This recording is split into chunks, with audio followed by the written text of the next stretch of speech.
Alô, galera! Sejam todos e todas muito bem-vindos, porque está começando mais uma temporada de entrevistas aqui no Conta e Manda, né? Você que acompanha o nosso canal e se ligou na primeira temporada, foram 50 entrevistas todas disponíveis no nosso YouTube, na nossa plataforma digital. Faça parte do nosso ambiente, vá lá, vai curtir o nosso material, compartilhe o nosso material e muito obrigado mais uma vez pela sua parceria. Você sabe que hoje, né, o Conta e Manda tem as entrevistas, tem a nossa live toda segunda-feira, tem todo o nosso conteúdo de análise, de comentários, mas aqui o espaço é dedicado a grandes personagens, grandes histórias. E hoje a gente começa essa temporada com tapete vermelho, campeão olímpico, super campeão no vôlei de praia. E hoje buscando uma carreira na gestão esportiva, Alisson Cerutti, o nosso eterno mamute, está aqui com a gente. Tudo bem, Alisson? Tudo Cara, bem, que prazer te receber aqui. Bacana, bacana. Eu, muito feliz aqui estar voltando, né? Vamos conversar, começando essa segunda temporada e vamos falar sobre tudo aí. Estamos começando bem essa segunda temporada. Vamos lá, pressão, né? Responsabilidade. Cara, você, ano passado, anunciou a aposentadoria, né? E já está começando uma nova trajetória aí, muito voltado para a gestão esportiva, está debruçado nos estudos, está podendo se dedicar mais à família, né? Mas vamos lá, aquela boa e velha pergunta. Quando você olha para trás, você fala, que carreira foda, né? Boa pergunta, boa pergunta. Quando a gente para assim, sozinho, a gente olha assim e fala, caramba, fiz isso tudo, né? Cheguei aqui, né? Muitas pessoas, óbvio, me ajudaram. Mas quando você para sozinho, você fala, cara, consegui conquistar isso tudo que eu queria, de menininho, né? Cara, 92 foi a minha primeira Olimpíada que eu assisti. Né? Seleção brasileira de quadra. Mas o que mais me impactou, eu sempre falo isso. E nem tinha praia, hein? Não, nem tinha praia. 96 Marcelo, começou a praia, né? 92, Marcelo Negrão, né? Judô, Gustavo Borges. E aí, assim, o que mais me impactou aquilo tudo o agasalho, o pódio, a bandeira. Eu falei, cara, será que um dia eu vou fazer isso? Eu era um moleque que brincava na rua, né? Tinha 7 anos de idade. E aí eu olho para trás hoje, eu tenho os agasalhos, eu tenho as medalhas, eu tenho as participações, eu tenho as histórias. Então, assim, eu consegui chegar onde eu queria, sabe? Isso é incrível, é incrível. Realmente zerei o jogo. Agora vamos começar uma nova vida. E você falou dos pódios, né? E eu tava vendo aqui, me atualize, o que eu vi, 136 pódios. É isso aí. Mais de 1000 vitórias. É isso aí. É muita coisa, né? Você tem muito pódio para contar.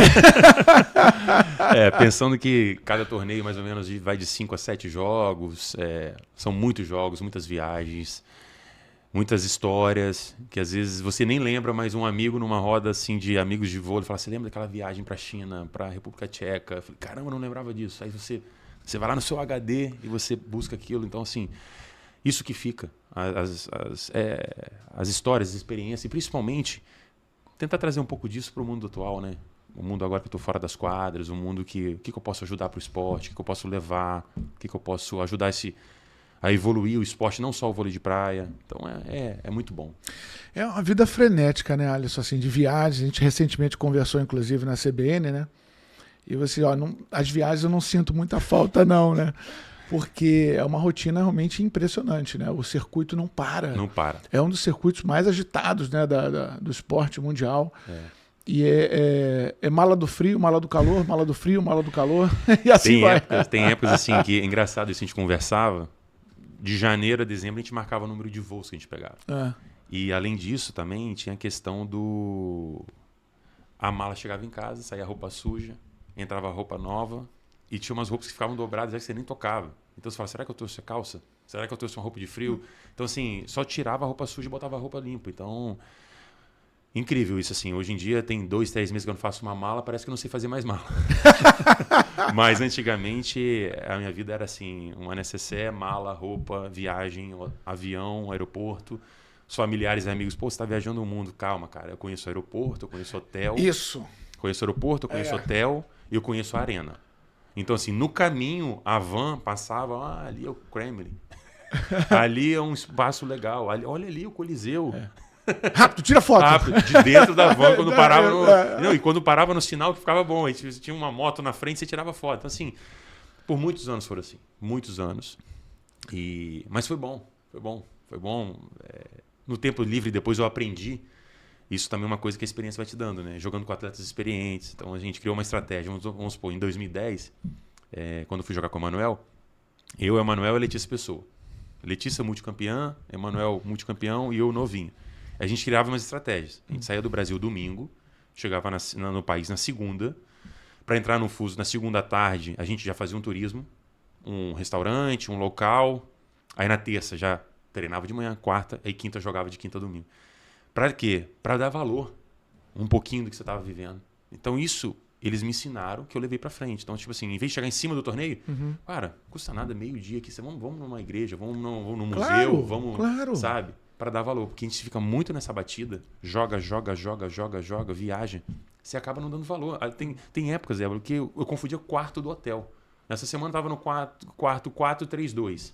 Semana seguinte estava no 521. Errava o andar. Tanto hotel que ficava, sabe? Quarto de hotel é tudo igual, né? Exatamente. Então, e aí assim, você perde aquela experiência cultural que é você estar num local diferente, né? Viver uma cultura diferente. Exatamente. Me lembro senão fica algo muito mecânico, 2010, foi 2010. Copa do Mundo foi 2010. Exatamente. África do Sul, né?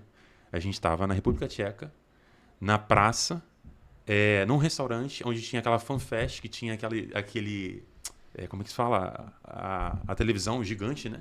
E a gente do outro lado da praça, assistindo um jogo, e todo mundo lá na frente falou, cara, a gente está aqui na República Tcheca, assistindo um jogo de longe, porque é isso, você, em vez de ficar no quarto do hotel assistindo, então a gente falou, vamos sair, vamos jantar, mas a gente está assistindo o jogo de longe, pelo telão, um telão gigante na praça.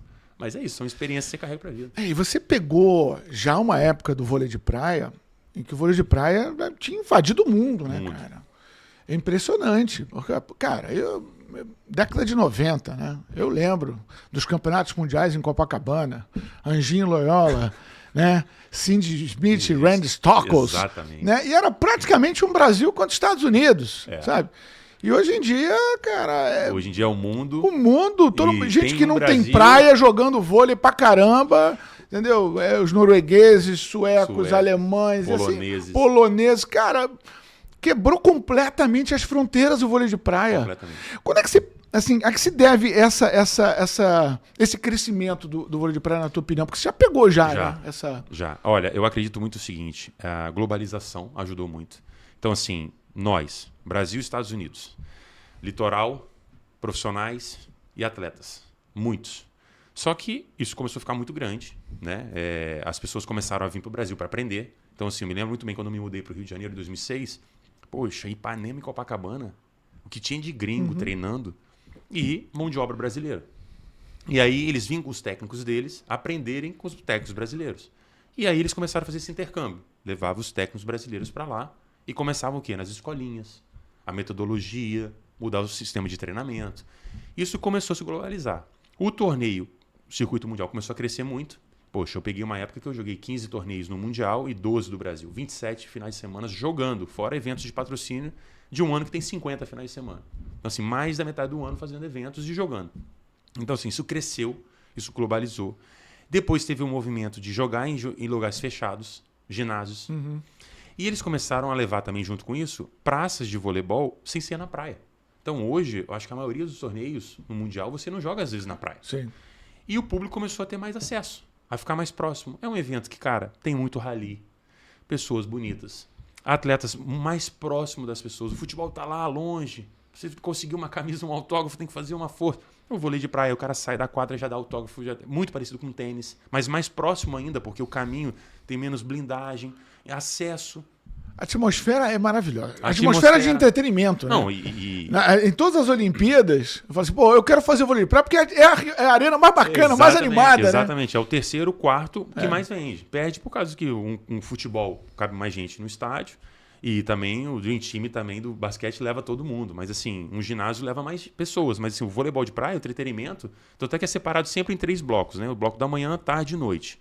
3 jogos por bloco. Então são 12 jogos por dia. No outro dia tem mais 12 jogos. Então na Olimpíada você joga um dia sim, um dia não. Então assim, isso tudo trouxe a evolução do esporte. Então, assim, você tem uma diferença, assim, até 96, aí o Brasil ganha em 2004 com o Ricardo Emanuel, 2008, Estados Unidos ganha. De 2008 em diante, começa a se mudar. 2012, estou falando do masculino, Alemanha ganha. 2016, Brasil ganha.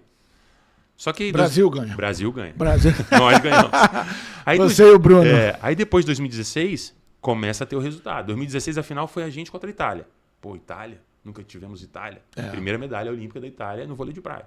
Aí 2021, 20/21, Noruega. Aí 2024, Suécia. Então, assim, por quê? Ginásios fechados, investimento. Já em 2012, quando eles ganham, a Alemanha ganha a Olimpíada, nós conseguimos a medalha de prata, perdemos a final. Em 2013, mais de 100 quadras cobertas na Alemanha foram criadas, Zé Boy. Você tem noção disso, cara? 100 quadras cobertas de vôlei de praia. Consequência, 2016, feminino ganha a Alemanha. 2024, masculino é vice.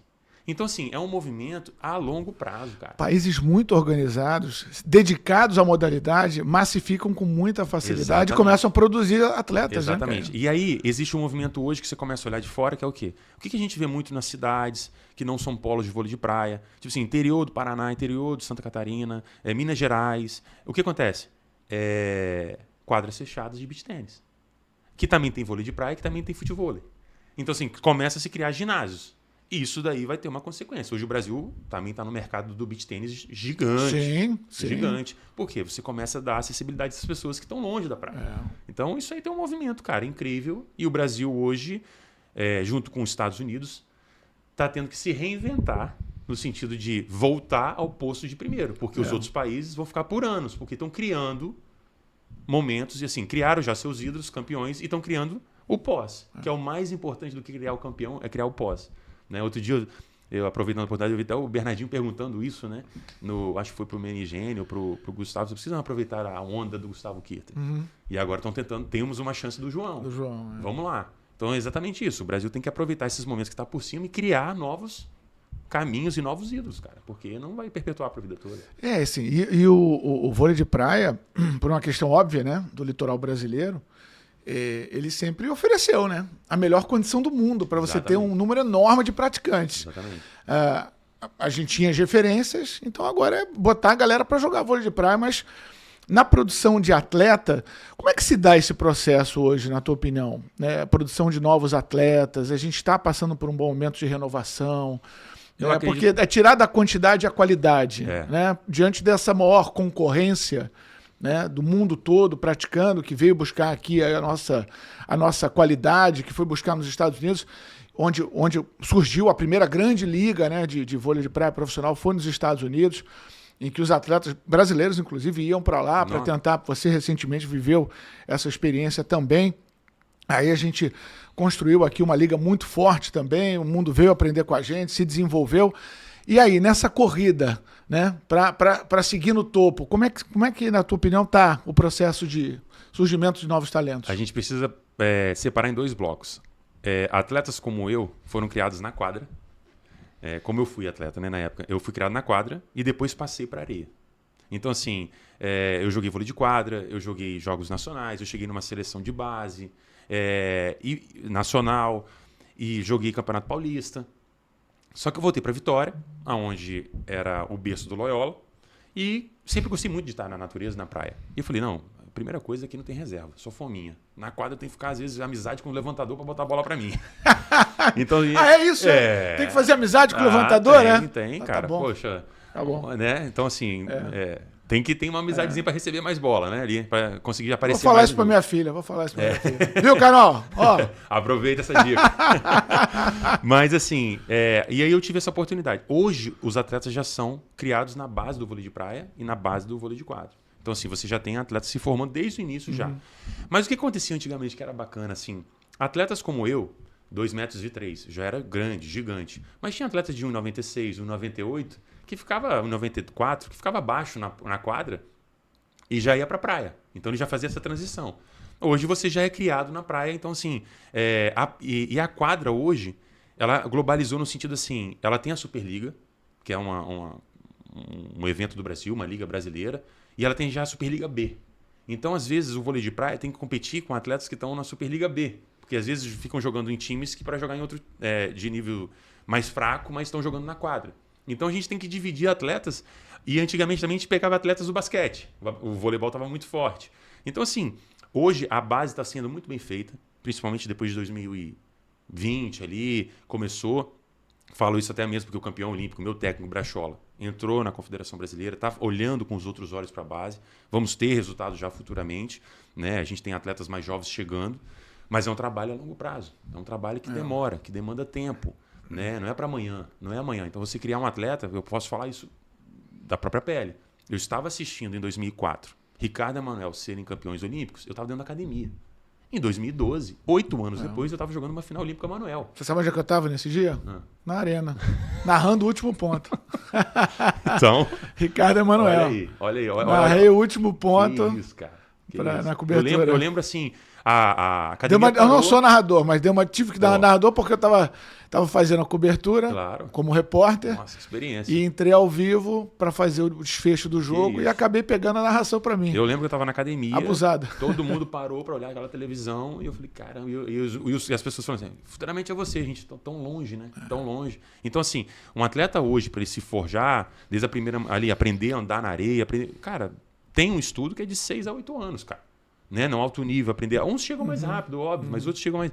Então, assim, isso demanda tempo, isso demanda trabalho, mas é um trabalho de formiguinha, que às vezes não aparece. E a base, quando você conversa com outras pessoas, em todas as modalidades esportivas, está sendo meio escanteada.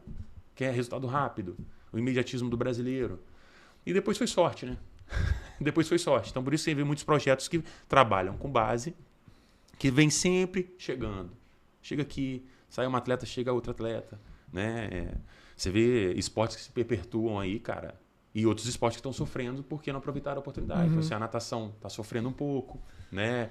Tivemos tantos medalhistas, né? O voleibol sempre tem se recriando, mas também não é mais como antigamente. O basquete deu, né? Sempre torcendo. Semana passada eu estava torcendo para o time feminino para classificar para o Mundial. Não conseguimos, né, cara? Eu consumo esporte. Falei, cara, tava com o telefone na mão assistindo, mas faz parte. Mas temos atletas hoje que estão jogando nos Estados Unidos, tem atletas hoje que o mercado já abriu muito. Então é isso. A troca é muito grande hoje em dia, né? Agora, é legal você falou, quer dizer, cada vez mais cedo o atleta no vôlei, o atleta... tem que já tomar a decisão. Eu vou para a quadra, eu vou para a areia. Eu até percebo isso mesmo, né?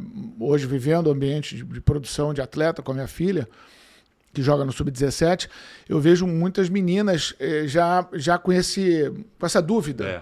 E já sendo meio que colocadas numa situação, e aí? Quadra ou praia? Quadra ou praia? E sabe como era antigamente? Você sabe que muitas olham para a praia como algo mais prazeroso que a quadra. E aí acontece, eu vou te explicar uma coisa. Antigamente a gente jogava quadra e no final de semana a gente jogava praia. Aí a gente voltava pra quadra com mais habilidade, melhor fisicamente.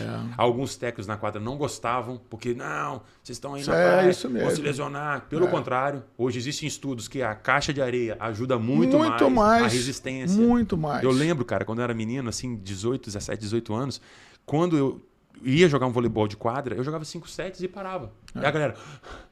Fisicamente estava muito melhor, aguentava muito mais o jogo. Mas sim, a tomada de decisão, porque hoje a gente tem torneios, sub-17, sub-15, sub-21, e você tem que jogar no final de semana que acompanha o voleibol de quadra. Então você tem que decidir mais cedo. Agora não aguento não, hein? Se praia e quadra juntos, eu não aguento não, cara. Os pais. Bota essa pilha não.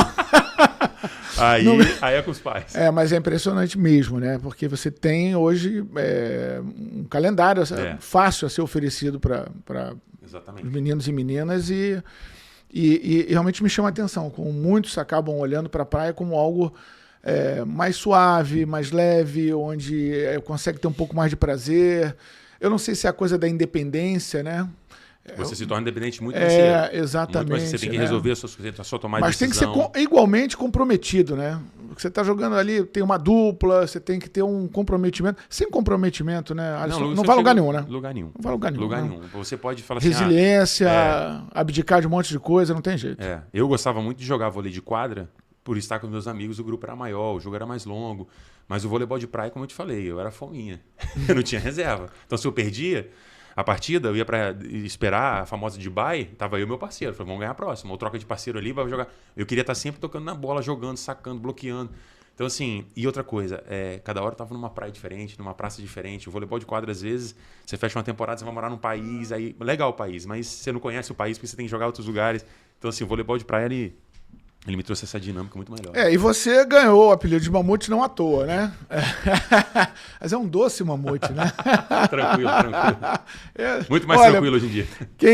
Quem conhece sabe muito bem disso, né? Educado, gentil, que figura deliciosa que é o Alisson. Você também já fez parte de uma geração mão pesada. Mão pesada. Que o bicho pega. Foi né? bom demais.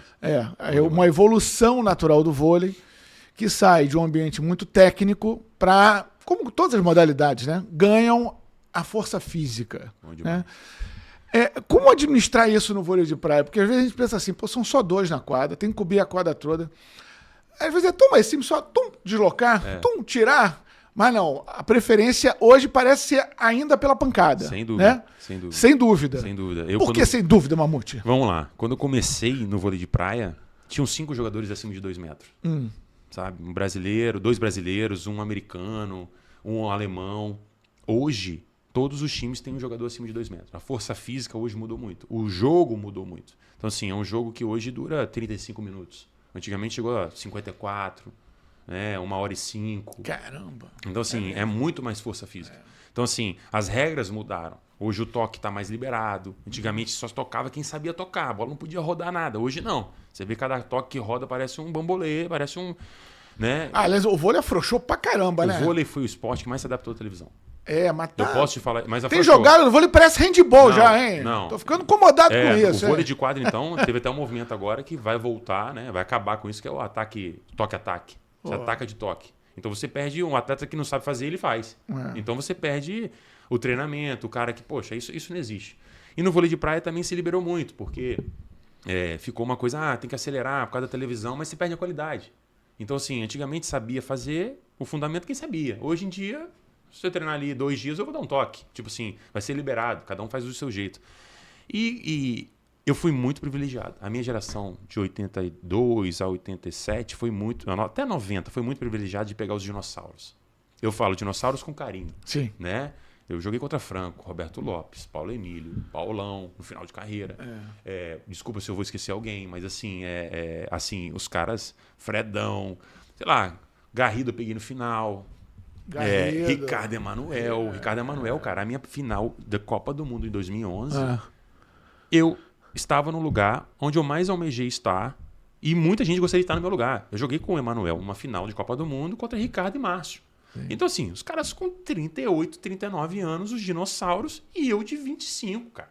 Então, assim, o jeito de jogar, a encarada, a olhada de lado. Eu falei, bicho, esses caras sabem muito o jogo. Enrolar, sabe? Enrolar que eu falo assim, cara, tá indo muito rápido. Dá aquela enrolada.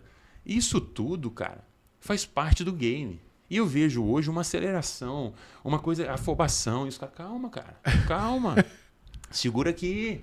Entendeu? Faz isso. Então, assim, e hoje eu fico na frente da televisão, quando eu tô vendo, eu falei, calma, vai enxugar o óculos, cara. E o cara, tipo assim, na televisão, e o cara não escuta, ele vai acelerando o jogo, passa 3 pontos, o cara tá bufando. Eu falei, meu Deus do céu. Mas faz parte do jogo, faz parte do game. Então, assim, antigamente, no vôlei de quadra, o cara também caía no chão pro cara entrar e... né? Pra atrasar um pouco, 10 segundos, você olha pro técnico, o técnico olha pra você. Isso não tá errado, isso faz parte do jogo. Você usava muito o jogo olho no olho? Provocação de rede? Alguns atletas, sim. Atletas, assim. Outros atletas não queriam me acordar, né? É engraçado isso, porque alguns atletas, assim, tipo assim, eu aprendi que contra a Rússia, eu não fazia nada. E quem me ensinou isso foi o Emanuel. Por quê? Cara, russo é muito parecido com o brasileiro, né? Eles são muito família, são muito religiosos, mas quando eles entram pra porrada, eles entram pra porrada. Então é melhor não cutucar. Então, assim, se cutucar... vai ter que aguentar, você vai ter que estar naqueles dias. Então, tipo assim, a gente estava jogando em 2011, eu acho que na China, contra um time semifinalista, inclusive, um jogador de Olimpíada. O Emanuel falou assim, olha, tava 10-6, ele falou assim, vamos continuar assim, vamos acelerar o jogo e não olha para ele. Então, na hora do ponto, a gente cumprimentava um outro e já ia pro saque. Não fazia, não comemorava mais, porque o cara tava naqueles dias que tava numa nhaca dele. A gente costumava dizer, o cara não acordou. E aí, depois eu ia assistir um jogo do cara, um cara pegava na frente, gritava de frente. Falei, pô, olha o que o cara fez. Acordou o cara. Então tinha atletas, tinha leões que você não podia acordar. E aí, quando você vai ficando mais velho, eu também fiquei assim. Entendeu? Então, assim, eu adorava quando algum leãozinho, gritava na minha cara. Quer dizer que era o Emanuel que segurava a torrona, então? Pô. Cara, o Emanuel, 14 anos de diferença. Vamos lá, 14 anos de diferença. Somos amigos até hoje. O moleque não me complica, não, moleque. Não, 14 anos de diferença. Então, ele também, pela experiência dele, ele sabia usar essa agressividade minha. Então, assim, só pra vocês terem uma noção, eu era o cara que fazia aula de DJ e dormia à tarde. Ele escutava música clássica e dormia cedo. Então, olha a química de um time. Maravilhoso. Então, assim, ele aprendeu a falar assim, pega. Tipo assim, pega. Então, assim, pode gritar, vai pra dentro. Se ele tinha momentos, falou, Alisson, vamos segurar aqui que a gente tá indo bem pra caramba. Eu falei, tá bom. Então, isso foi me dando uma experiência incrível. Que eu fui sabendo controlar isso. Então, isso me ajudou muito na minha carreira. Então, essa visão ampla que eu também levo hoje pra gestão. Você tem que olhar de fora, cara. Você tem que entender. Você vê entrevistas de gestores, exatamente isso. Hoje, mais, é gerir pessoas, cara. A gestão de um grupo, você tem que gerir pessoas. Tem a personalidade. Fazer as coisas na hora certa, no momento certo. Com certeza. Né? O tom certo na hora certa. E até sendo pai hoje, ajuda muito nisso. Né? Às vezes você vê seu filho, minha filha tem 5 anos, ela quer fazer coisa, fala, não faz. Na terceira, deixa ela fazer. Quando ela faz, ela chora, fala, eu te avisei. Mas antigamente não tinha essa visão. Não tinha visão nenhuma disso. Então, a experiência vai te trazendo isso, cara. E o calor da quadra, né? A gente voltando à questão do ambiente, né? Ele contribui muito, né? Você tem que saber controlar a parte emocional. Muito. A gente estava falando do entretenimento. É mais um legado que acho que o vôlei brasileiro deixou, que você pegou o D'Artagnan na arquibancada? Peguei. Era um espetáculo. Espetáculo. Né? Era demais. Espetáculo. Né? Eu acordava, eu sou de Vitória, Espírito Santo. Eu acordava 4 horas da manhã para entrar numa arena, para ganhar uma camisa e olha a água mineral. Água mineral. E me molhava. Quando eu não entrava, eu ficava embaixo da arquibancada. Um moleque passava ali de baixo, ficava ali nos pés das pessoas para ver o jogo dos caras. Então, assim, Tandy, Giovanni, Loyola, Ricardo, Emanuel. Cara, esses caras. Depois joguei contra esses caras. Então, assim, essa geração me ensinou muito. Ensinou essa geração de 84 a 90 a ter casca. E tanto é que saíram os grandes jogadores campeões, né? Posso falar aqui, Pedro Sobe, Pedro Cunha, Alisson, Bruno Schmidt. E outros também, Álvaro, Evandro, que joga ainda com 35 anos. Esses caras ensinaram muita gente, cara. Ensinaram a cadenciar um jogo, ensinaram a se comportar fora da quadra, ensinaram assim os valores do voleibol. Tem que fazer isso. Então a gente convivia às vezes, tinha rivalidade, muita rivalidade. Depois você jogar com outro, você aprendia mais coisas. Hoje já não se valoriza tanto isso mais, né? Você não tem mais uma leitura dessa. Hoje um atleta mais jovem, ele quer pegar a estatística, olhar e falar assim, esse atleta faz 90% disso, então só vou fazer isso. Ele não consegue ler um jogo mais. E assim, não é nem culpa dele. É culpa de quem não passou isso para ele, de quem não ensinou isso a ele. Então é uma coisa que tem que se ensinar. Uma coisa que eu também acho muito legal, né, nesse universo do vôlei de praia, na história do vôlei de praia, é como homens e mulheres pegaram o embalo juntos, né?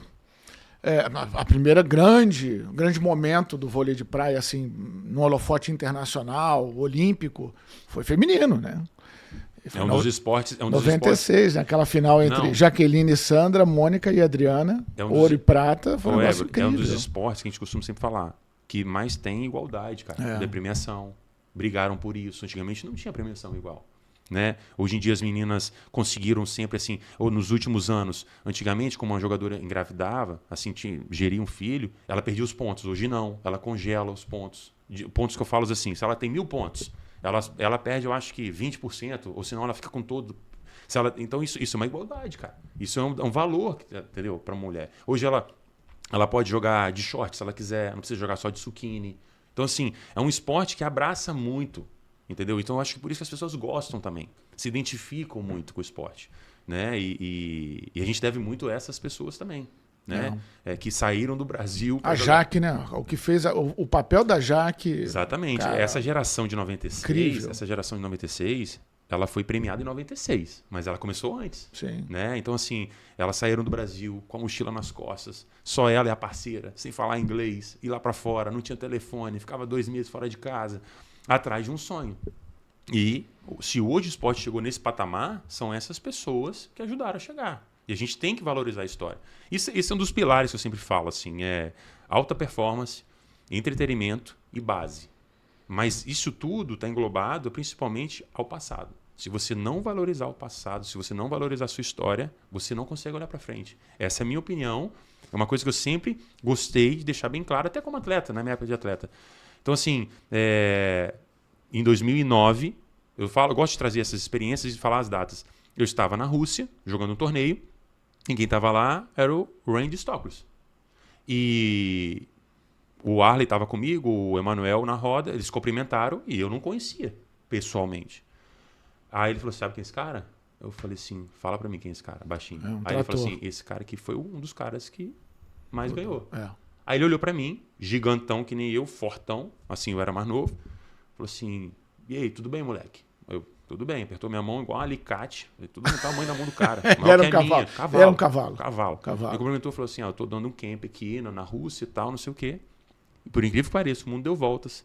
Tava na minha torcida pra 2016. Me abraçou agora na Califórnia nos últimos anos. Ele gosta do esporte. Então, assim, é um cara que eu, na época, não conhecia pessoalmente e fui lá e conheci com a internet. Quem é? Com os vídeos? O que é isso? O que é esse cara? Então, valorizar a história, cara. Não tem como. E os esportes que valorizam a história estão longe, cara. Quem viu o Cindy Smith e Randy Stockless depois enxergou algo semelhante em você e Emanuel. Exatamente. E aí você olha... A distribuição de características, estilos. Se eu não estou enganado aqui, eu tenho uma coisa... Acho que foi o Cindy Smith que naquele Brasil e Estados Unidos, nos Jogos Olímpicos de 84, fez o famoso falta um pontinho, fez aquela provocação... o Cindy Smith era mais... O Randy Stockless é mais apaixonado. O Cindy Smith era mais abusado. Que a gente fala assim, abusado assim, jogava demais. Mas encarava, tinha uma técnica incrível. Mas assim, a gente costuma falar que... É que eu falo, é o que eu trouxe pra você. A história mostra isso, assim, quem valoriza o seu passado. A NBA, até hoje tem homenagem. Né? Você vê assim, quantos jogos eu fui da NBA que aposenta uma camisa. Então assim, isso é valorizar o passado. Isso é trazer o cara das antigas pedras. Aí o pai vem e fala assim, filho, sabe quem é esse cara? Esse cara é isso. Aí o filho fala, pô, esse time é muito bom, valoriza esse cara. Tá aí o resultado. A NBA nunca para. Hoje é globalizada. Tem atletas de outros países, mas eles querem os melhores. E vai, cara. Cara, numa relação do vôlei de quadra, assim, você tem 15 atletas que compõem um elenco. Você não precisa ser amigo, né? Não. Dos outros 14. Mas no vôlei de praia você tem que ser amigo do seu parceiro.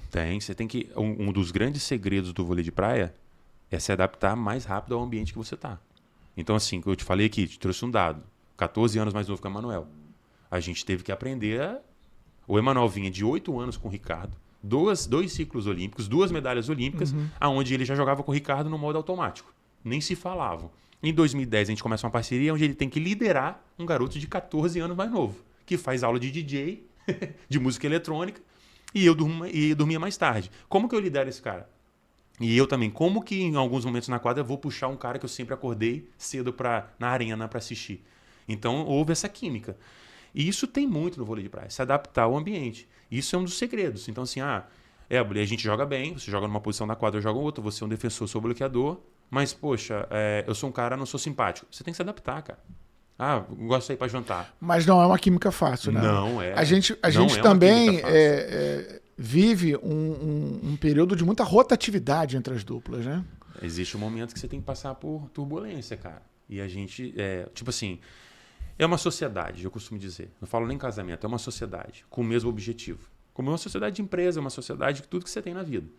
Se você, a partir do momento, começa a mudar esses objetivos ou princípios, você, cara, é melhor parar por aqui. Então, assim, as minhas parcerias, eu tive poucos parceiros no vôlei de praia, acho que foram 7, 8, mas sempre com um objetivo maior. Quando a gente atingir o objetivo, ou se a gente não atingir o objetivo, a gente fala, cara, na boa. E tem um bom relacionamento com todos eles até hoje. Vamos mudar. Porque eu sempre gostei de trabalhar longo, médio e curto prazo. Então, assim, longo prazo, Olimpíada. Médio prazo, vamos botar uns objetivos? Copa do Mundo, Circuito Mundial. Pá. Curto prazo, cara, vamos dar uns 3, 4 meses para ganhar umas etapas, começar a marcar nosso time na história, começar a fazer uma base boa. Então, você tem que criar metas. Hoje é muito assim. Você joga bem, eu jogo bem, a gente se dá bem. Chega lá fora, perdemos um jogo. Tá bom. Perdemos outro jogo. Nossa, o Eboli não fala comigo, não lidera. Esse processo, esse momento tem que se quebrar. E as pessoas não têm mais paciência para quebrar, né? Porque é o imediatismo, sempre o imediatismo. E aí o que acontece também? Uma das referências que o mundo hoje está tendo resultado. Eles perpetuam o trabalho. Noruega está jogando junto há 9 anos, desde a base, desde o Sub-21. Suécia, desde o Sub-21. Polônia, muitos anos juntos. Então existe um processo, cara. Tem que passar por esse processo. O problema é que às vezes a gente sempre está olhando muito para o lado. Ah, João e Zezinho estão indo bem, eu não estou. Mas o que você está fazendo? Seu processo está sendo direito? Não, está aqui. A gente bate um primeiro e fica em terceiro. Bate um primeiro e fica em nono. Ou seja, vamos melhorar essa regularidade. Eu acho isso muito importante. Que tem que passar, cara. Exercício de relacionamento, não tem jeito. Aliás, na tua química com o Manuel, quase, né? Bateu na trave. Cara, faltava aquele... Eu tava lá também. Faltava aquela cereja no bolo. Torcendo pra burro. Faltava aquela cereja no bolo. Eu posso falar isso porque 2010 foi um ano de muito aprendizado pra gente. Nós não ganhamos nenhum torneio internacional. Tomamos muita porrada dos americanos Todd Rogers e Phil Dalhouse. 2011 nós garantimos tudo. Completamos todo o tabuleiro. Exatamente. Copa do Mundo, Circuito Mundial, Pan-Americano, tudo.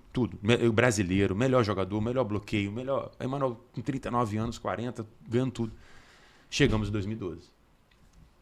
Fizemos uma estratégia, tudo dentro do esperado. Ganhamos 6 jogos antes dos alemães, antes da final. Os caras estudaram a gente também estudou os caras. E no 16-14 nós perdemos. Então, assim, você me fala assim... Você trocaria um torneio que você perdeu, que você ganhou dos alemães para a final olímpica? É claro que eu trocaria, mas ao mesmo tempo, esses 6 torneios me fizeram um ser humano melhor e a medalha de prata me fez um ser humano melhor para ganhar 2016. Então, assim, cara, tá marcado na história. Eu acho que você tem que...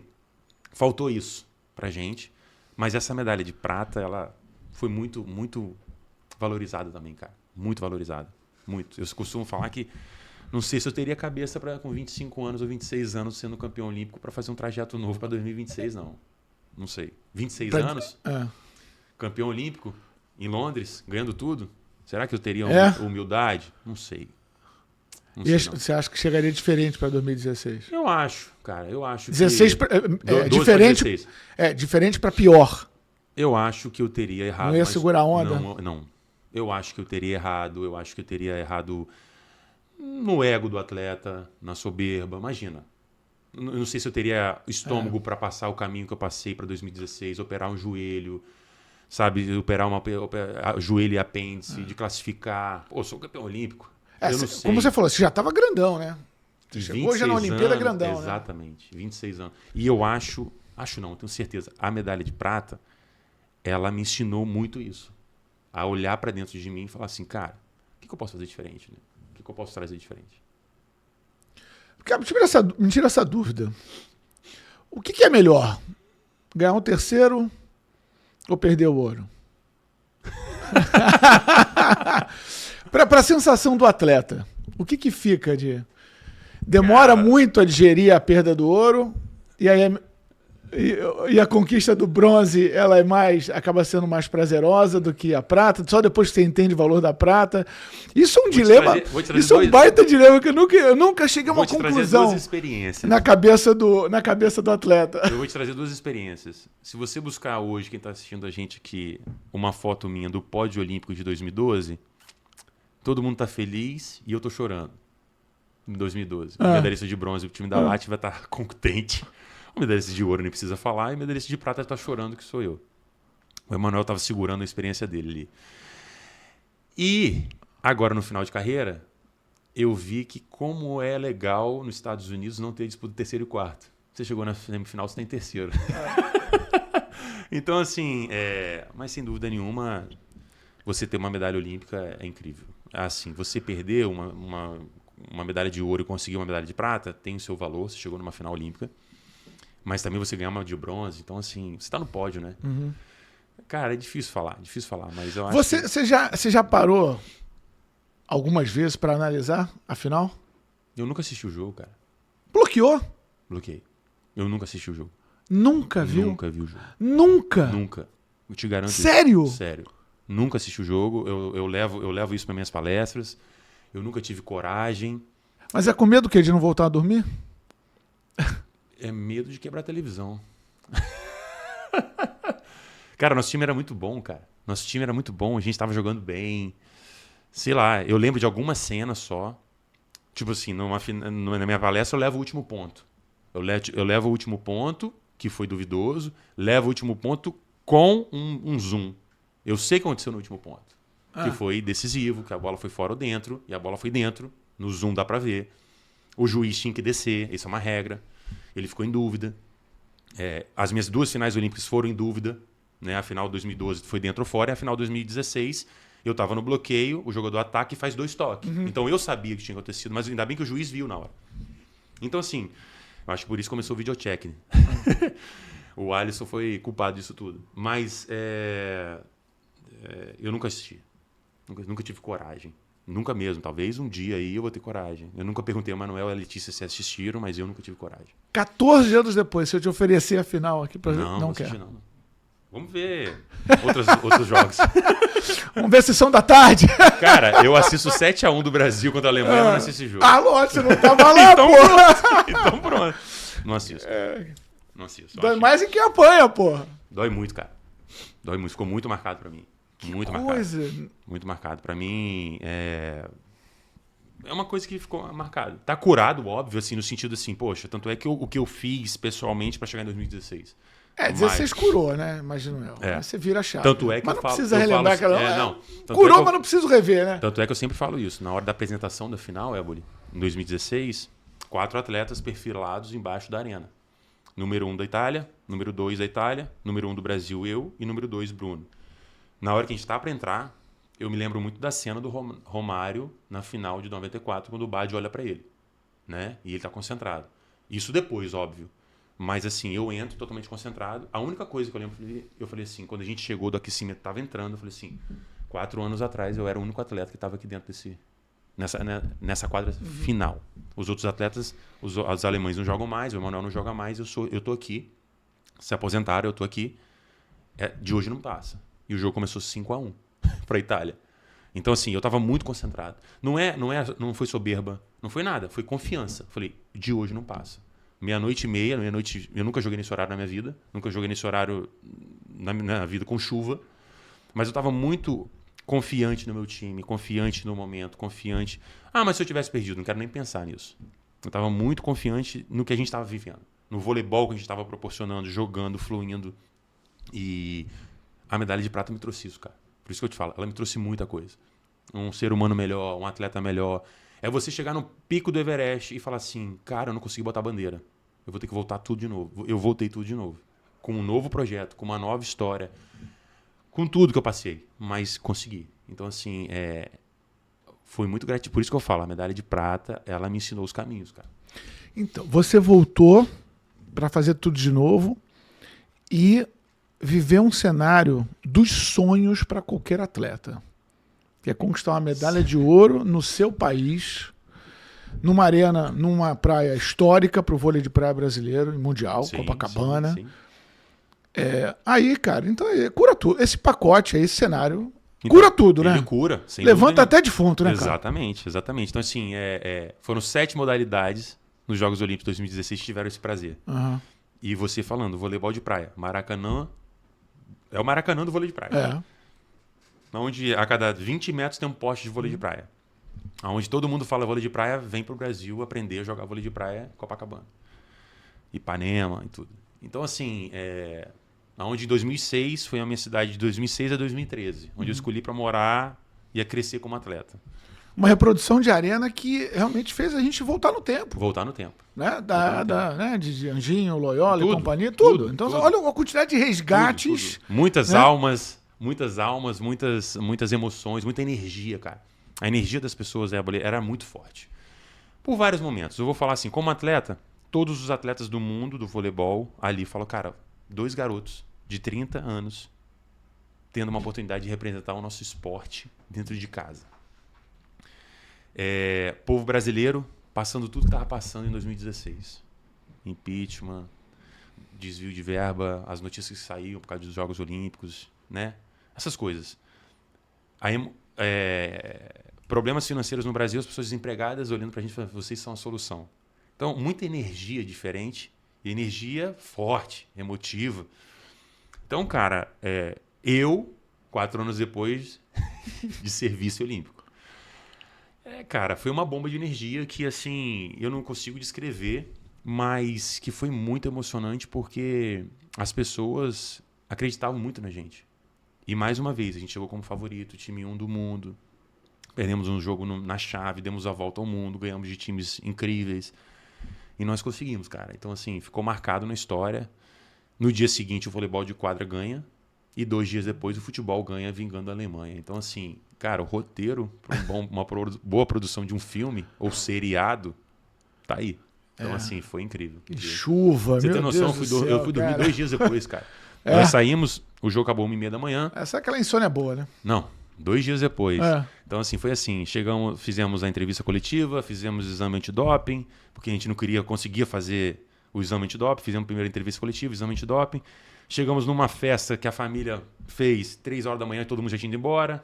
Saímos dali, fomos fazer entrevista coletiva o dia todo, os eventos do Comitê Olímpico Brasileiro. Chegamos em Vitória no domingo de manhã, fizemos a carreata e tudo. Domingo à tarde, uma festa, um churrasco dos familiares, eu assistindo o Neymar bater o último pênalti e a garganta já estava fechada, que não conseguia dormir. Então, assim, foi uma emoção única que tá gravada. E num outro estilo de dupla, né? Porque aí você pega 2 caras que estão mais ou menos com a mesma cabeça, você viveu, quer dizer, situações diferentes, né? Falamos aqui do desnível de experiências, né? De vivência entre você e o Emanuel, e aí com o Bruno Schmidt você tem ali uma dupla talvez mais numa mesma sintonia. E essa mesma sintonia foi fundamental para também? A mesma sintonia foi com relação à idade.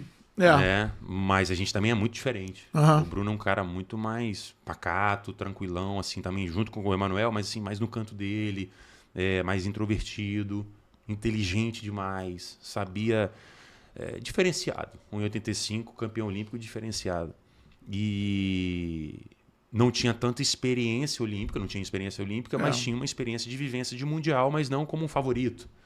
Então, assim, a gente teve muito dessa aí houve uma inversão, então, né? Exatamente. Você era o lado com mais experiência de quadra, de viver experiências diversas em quadra, inclusive o da vitória. Exatamente. Né? Olha como eu vou te trazer um dado bacana. Em 2014, quando a gente se junta, a gente não tem ponto suficiente para estar no ranking. Então, a gente sai de 3 torneios do Qualify no classificatório. E Bruno ficou muitos anos nesse torneio classificatório, trocando de parceiro por ser o defensor, por ser menor. Então, às vezes, o bloqueador largava ele para outros objetivos. E Bruno me trouxe uma experiência incrível para isso. Ele falou, são 2 torneios ao mesmo tempo. O torneio classificatório, eu me lembro como se fosse ontem, tem que ter muita humildade para jogar. Porque são times que às vezes não tem uma bazuca, mas tem uma faca. E ele se torna um gigante. Então, ou seja, a gente tinha que estudar mais o seu leque de estudo, de humildade, de aquecimento, de treinamento. Então, ele me ensinou muito isso no primeiro ano. De ter que voltar a olhar o cenário macro. Depois, em 2015, a gente se firma como um dos melhores times, ganha a Copa do Mundo. E aí eu vou trazendo umas experiências para ele. Tipo, Bruno, nesses torneios maiores eu gosto de fazer isso. Eu gosto de me isolar um pouco mais. Eu não entro na rede social, que já estava bombando na época, mas não era como hoje. Eu gosto de ficar mais no meu canto. Eu gosto de estudar, descansar, treinar, descansar. E ele vai aprendendo a lidar com isso também. Então a gente tem essa mescla. Então, em 2016, a gente consegue executar isso. Né? Executar isso muito bem. Que ele já tinha experiência, campeão do mundo, melhor jogador. Então, assim, a gente traz isso tudo. E da mesma idade. Então, assim, Bruno gostava de tocar saxofone e eu já gostava de todos os tipos de música. Manuel já tinha aberto esse leque para mim. Então, a gente traz isso para um time. E tudo que eu estou falando é gerir pessoas. É estar fora da quadra. Você viu que eu não falei nada de fundamento, não falei nada de jogo, não falei nada de estilo de jogo. Estou falando de coisas de se adaptar ao ambiente. Então a gente se adaptou muito bem um ao outro, mesmo na mesma idade, com cabeças diferentes, mas sempre com um objetivo maior, cara. A gente tinha muita vontade de marcar o nosso time na história. Quantas vezes você já viu a final de 2016? Aí, mais de 100. Mais de 100. Toda vez que passa... Aí é mole, né? Mais de 100. Domingo passado eu assisti sozinho em casa. Os meus filhos saíram com a minha esposa e eu falei, vou ficar em casa hoje. Tava ligando a televisão, as pessoas me marcaram, eu liguei, eu assisti de novo, sozinho em casa. Falei, cara, olha o que nós fizemos, cara. E aí, cada vez que eu assisto, eu vejo uma coisa diferente. Eu vejo um ponto diferente, eu vejo que eu errei mais, que eu acertei, eu vejo que poderia ter feito algo diferente, eu vejo que, nossa, esse cara tava lá. Aparece uma pessoa diferente na comemoração. Então, assim, mais 100 vezes. Porque isso daí eu não vou parar de assistir. Deve ser gostoso pra caramba, né? É inacreditável. É inacreditável. Não tenho palavras. Não tenho palavras. Como eu te falei, zerar o jogo. Sobe as estrelas. Sabe quando sobe do filme? Então sobe os nomes. Quando você vê a final, você sente saudade do uniforme? Porque esse aí você não viu mais, né? Perdi. Isso daí é uma coisa que pouca gente sabe, mas... Vamos lá. Não querendo acusar ninguém, mas quando acaba o jogo, a gente... Se você quiser fazer o pedido, devolvam, por favor. Se vocês tiverem uniforme, no meu museu tem, né, a camisa, mas não é a camisa do suor. Então, quem conseguiu esse uniforme, por favor, entre em contato comigo que a gente faz um bem bolado. A gente faz um bem bolado, mas assim, realmente, eu vou explicar o que aconteceu. A gente tem a comemoração, vai para debaixo da arena e começa a girar a camisa. O time 3 já está com o uniforme perfilado para entrar para o pódio. O time 2 já tinha levado na roupa e eu deixei a minha roupa no vestiário. Cara, eu tô concentrado, bicho. Eu não vou levar minha roupa, eu tô concentrado. Peço um voluntário para pegar esse uniforme, mas eu tiro a camisa e começo a rodar. E aí vem o uniforme, eu coloco o uniforme. Cadê minha camisa? E a camisa não tá comigo. Falei, alguém deve ter pego, depois me entrega. E é isso. Hoje o uniforme que está no meu museu é o uniforme azul, igual, mas não é a final olímpica. Então quem tem esse uniforme, se tiver num mercado aí... Sacanagem! No mercado aí... Viu? No mercado a gente tenta encontrar isso, já falei pro Sam. Copacabana! Eu falo pro Sam sempre, vamos tentar encontrar isso no mercado negro aí, essa camisa. Porra! Mas é a camisa da final olímpica, mas não foi a do suor, né? Então, assim, mas é incrível. Eu tenho as 3 camisas das Olimpíadas. Você levou na boa, no popular ficou puto da vida? Cara, a medalha tava comigo, cara. É mais sinceramente. Porque esses objetos acabam virando... Não, elas fontes de recordação importante, né? Eu falei pra você aqui no início. Aquela criança que queria o uniforme, queria o agasalho. Eu tenho todos que eu fui. Dos 3 Jogos Olímpicos. Eu tenho os agasalhos, eu tenho o uniforme de jogo. Mas essa camisa eu vou fazer o quê, cara? Na vida a gente tem que perder alguma coisa pra ganhar outra. Então, assim... Já procurou algum leilão Tentamos virtual? procurar, já jogamos em tudo. Essa pessoa não quer divulgar, essa pessoa não quer mostrar. Seria legal se ela me chamasse no direct aí pra gente conversar. Eu te dou outras camisas, cara. Você tem o pessoal do Memorabilia do Esporte, né? Que reproduz, né? Vários objetos históricos, né? Eu troco, isso é mole, isso eu te dou um trabalho belíssimo feito pelo Memorabilia do Esporte, né? Isso aí, ótimo. Ótimo, excelente. Eu acho o seguinte, eu sempre falo isso, não tenho certeza. Eu troco, cara. Eu dou algumas bolas que eu tenho, eu assino, boneca, o que você quiser, cara. Não me dá essa camisa de volta aí, mas quem sabe? Essa é uma história que eu acho que um detetive vai encontrar isso aí. Hoje com o mundo, né? As pessoas assistindo a gente, eu levo isso sempre. Mas essa camisa deve estar em algum lugar muito bem guardada. Cara. Bem, você deixou a bola de lado, agora está... né? Movimentando outras peças, né? Aliás, se eu entregasse uma bola aqui, o que você falaria para uma bola de vôlei nesse momento? Obrigado. Você foi uma parceira por anos comigo, 24 anos, né? Famoso dormir com a bola. Você foi importante para mim, tudo que eu tenho hoje é graças a você. Mas você é muito linda hoje em outros terrenos, com outras pessoas. Valeu, foi bom e adeus. Aquela música do Chiclete. Mas não, as pessoas... Eu me aposentei em outubro. 15 dias depois eu estava sendo convidado para jogar o Master. Eu falei, gente, pelo amor de Deus. Deixa eu tirar o uniforme, né? Não, então assim, as pessoas me chamam sempre pro Master, beach tênis, com esse tamanho, para ficar na frente da rede. Eu falei, não, gente, pelo amor de Deus, me deixa respirar. Até minha cor já mudou, tô mais branquinho, né? Então assim, não... Sou muito grato, foi muito bem feita a transição. Praia agora só na sombra com água de coco. Água de coco, sim. Água de coco, sombra, minha cadeirinha. Então, assim, eu vou pra praia, eu levo a minha cadeira e a minha sombrinha. Então, assim, eu costumo dizer, dificilmente eu tô no sol. Mas é isso aí, cara. Isso mostra como um atleta e como o ser humano se adapta a todos os ambientes, cara. Não, e fundamental realmente fazer algo muito bem resolvido, né? Muito bem resolvido. Isso não é fácil. Não, a transição ela foi muito bem feita no sentido assim, que dizem que o atleta morre 2 vezes, né? Fala muito isso, morre 2 vezes. É óbvio que a adrenalina de estar dentro da quadra é incrível. De assistir um jogo, passar por aquele momento, falei, esse é o momento bom. 19A. Esse é o momento. O que ele vai fazer de diferente? Vai arriscar no saque, vai arriscar no bloqueio, vai acreditar na defesa. Essa adrenalina da dor no estômago que mata muitos torcedores e amigos seus fora de quadra, familiares. Cara, quantas vezes eu escutei isso? Cara, isso vai me matar ainda. Mas essa tomada de decisão dentro da quadra, isso aí vai ficar pro resto da vida. E eu vou trazer pro meu mundo hoje.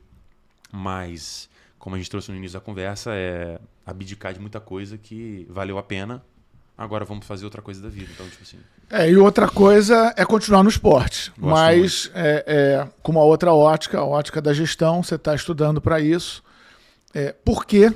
O que te inspirou, o que te motivou a seguir contribuindo com o esporte como gestor? Você sabe, como gestor, você vai voltar a viajar também, né? Sim. Mas agora fora das quadras, assim, um outro estresse. Acho que vai poder curtir um pouquinho mais os locais. Vou poder, eu acho que dormir um pouquinho mais tarde e acordar mais cedo, porque o gestor também tem que estar ligado em tudo. Mas é uma outra responsabilidade. O que te fez acreditar que esse é o teu caminho? Sabe, no início da nossa conversa aqui, que o pessoal está acompanhando a gente, que o vôlei de praia me trouxe isso? Uhum. Exatamente. Vou te falar uma coisa. Em 2006, quando eu mudo de Vitória para o Rio de Janeiro, eu treinava em Vitória com mais 5 atletas ao mesmo tempo e não era muito profissionalizado. Assim, só para você ter uma noção, o Loyola treinava de 8 às 10 e eu treinava de 10 às 11, 11h30. Eu ajudava no treino dele. E foi muito bom, porque é como se fosse o mestre Miyagi ensinando, né, a pintar aos fundamentos. Isso. Então, assim, eu aprendi como que o Loyola... Quer pintar, encerar e lixar, né? Exatamente. Então, assim, eu aprendi como o Loyola treinava, a vontade dele, o que eu fazia, como ele chegava antes, como ele aquecia. Foi a minha primeira experiência próxima ao Loyola. Depois eu tive experiência com outros atletas de alta performance. E eu falei, caramba, é assim que faz. É assim que tem que fazer, é assim que não faz. É assim que se comporta, é assim que não se comporta. Beleza. Quando eu venho para o Rio, eu venho em busca de uma profissionalização seguinte. Eu vim para o Rio de Janeiro, que foi quando eu conheci a Letícia, aí eu vi o que era um centro de treinamento. Técnico, assistente técnico, braceiro, o cara que monta o tanto de bola, a qualidade, o uniforme. Eu falei, opa, isso é um centro de treinamento. E aí eu falei, caramba. Mas eu tive que tomar essa decisão sozinho. Tipo assim, eu vou ou não vou? É uma oportunidade bacana. Então isso foi uma tomada de decisão minha. Então a gestão, ela sempre teve muito... Eu sempre fui gestor da minha carreira. Mas sempre errei e acertei. Mas sempre olhando aonde eu queria chegar.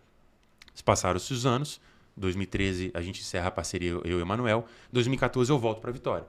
Com patrocínio, com estrutura, com nome, com títulos e monto o meu centro de treinamento. Profissionalizo todo mundo, técnico, preparador físico, assistente técnico, psicólogo, nutricionista. Aí eu monto uma equipe. Por último, eu chamo o Bruno.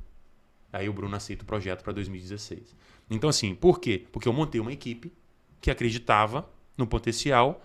E quem é esse atleta? A gente chama o Bruno aceita. Então assim, o vôlei de praia sempre teve muito comigo. A tomar de decisão. O torneio vamos dar um exemplo. Um torneio em Cuiabá começa quinta-feira, sexta-feira e vai até domingo. Cara, vamos chegar na quarta? Vamos chegar na quarta. Vamos se ambientar o calor. Essa época tá muito calor. Brasília tem uma época muito seca. Vamos chegar uns 2 dias antes? A gente treina, a gente aquece, a gente se ambientaliza. Isso é gestão, cara. Então, assim, isso tudo teve muito perto no vôlei de praia. Então, isso foi desenvolvendo. Foi me desenvolvendo. Então, assim, eu fui aprendendo e fui gostando disso. Do backstage, que eles costumam falar. Sim. Do fora da quadra. Agora, você se enxerga no início, né, de carreira como gestor, mergulhado num ambiente que você domina, que é o vôlei de praia, que é o vôlei, ou você está assim, qualquer experiência para mim está valendo, eu acho, dá para replicar, né? Dá. Em qualquer modalidade, o que você já tem de vivência, experiência? Dá para replicar. Eu gosto de aprender, Éboli. Assim, eu não fecho as portas para nenhum esporte. Tanto é que quando eu sento com uma pessoa do atletismo, eu fico horas aqui. Eu quero aprender sobre aquilo. Mas assim, aí eu trago as minhas experiências. Poxa, mas no vôlei de praia a gente fazia isso. A gente fazia um aquecimento de manhã para jogar à noite. Ele falou, não, às vezes a gente não faz isso. A gente prefere atletas ficarem no quarto, descansando, dormindo. Mas sem celular, dormindo, vendo um filme, descansando a cabeça. Eu falei, opa, eu gosto de trazer isso. Né? E eu não fecho as portas para nenhum esporte. Eu trago a minha experiência do vôlei de praia. Mas eu quero muito no vôlei de praia fazer um projeto meu. E aí esse é um objetivo. Então assim, eu tenho um projeto piloto no vôlei de praia, que eu pretendo executar a partir... Já começou a ser executado, mas assim, nos próximos anos. Mas eu não fecho a experiência para os esportes. Eu estou totalmente aberto. E no final, como gestor, a gente aprende, a gente tem que estar cercado de uma boa equipe para te ajudar, mas gerir pessoas é difícil, cara. Então no esporte coletivo, às vezes, você tem muito mais gente do que o vôlei de praia. Mas no final são personalidades, você tem que saber lidar com isso, saber falar, saber entender. Então, assim, é diferente, mas estamos aqui para aprender. É curioso, né? E acho até legal, né? O histórico que o vôlei tem de formação de gestores, né? Tem alguma explicação para isso, cara? Eu acho que é isso que eu estou trazendo para você, assim. Porque o esporte brasileiro, ele tem uma certa dificuldade, desculpa te cortar, só para acrescentar, que é uma coisa que me incomoda, e a gente já conversou sobre isso. O esporte brasileiro tem uma dificuldade de se conectar com a parte acadêmica, né? Tem uma hora que o atleta precisa meio que definir, se eu quero ser atleta, eu tenho que deixar de lado, bota na gaveta, na minha formação acadêmica, eu penso lá na frente, numa retomada no pós-carreira. Então, a nossa estrutura não facilita isso, né? Não se comunicam. Esporte e educação, infelizmente, não se comunicam. Eu nem vou falar tão bem, para mim não se comunicam, mas como deveria, pelo menos na minha cabeça. Mesmo com esses obstáculos na formação do atleta, o vôlei consegue proporcionar, botar muita gente no mercado para a gestão, né? Eu acredito muito que vamos trazer o cenário, né? Voleibol de praia, voleibol de quadra. Eu acho que é um esporte que te faz pensar muito. Dentro de quadra, fora de quadra. Então, assim, um atleta hoje... Antigamente, você fazia todos os fundamentos, né? Não existia líbero lá atrás. Então, o meio de rede tinha que passar, o atacante tinha que fazer outras coisas, o levantador tem que entender todo o grupo. Então, assim, você vê gestores de todas as áreas, né? E o voleibol de praia é do mesmo jeito.